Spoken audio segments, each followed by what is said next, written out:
That's right, ODOT does archaeology, and we hire interns to help. Let's get to know Mallory and Alexis, our cultural resource interns who are here in our archaeology internship program. My name is Mallory Albee.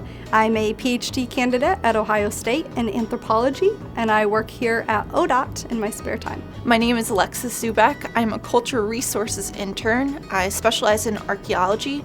I'm a doctoral student at Ohio State. Most of the time I'm in the office doing curation. So I'm curating artifacts that were found during archaeological investigations at ODOT projects. And this usually involves determining whether these artifacts belong to the state or to private landowners, and then gathering information about those. I really like dealing with the artifacts, so the curation activities really interest me. Getting to interact with Native American materials, getting to interact with historic materials, and learning all about how these things were created over time is really fascinating. I really like the learning component of this internship, that I feel like I'm constantly educating myself and learning from the staff members. I really like puzzles and solving things, and I get to do a lot of that with the curation at ODOT.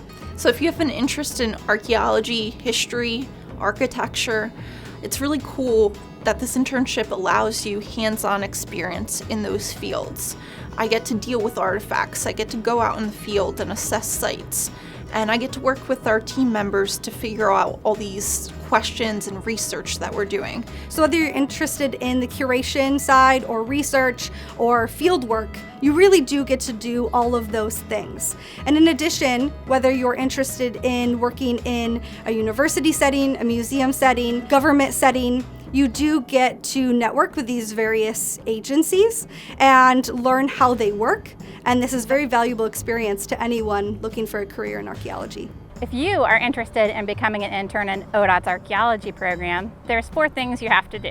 1, you have to be an undergraduate or a graduate student. 2, you have to be in good standing at your college or university. 3, you have to be in an archaeology-related major, like anthropology, history, or geology. And last, you have to have about 20 hours a week to devote to our internship. If you meet these prerequisites, visit careers.ohio.gov and look for our posts about internships at ODOT. If you'd like to learn more about what ODOT does every day, visit us at transportation.ohio.gov.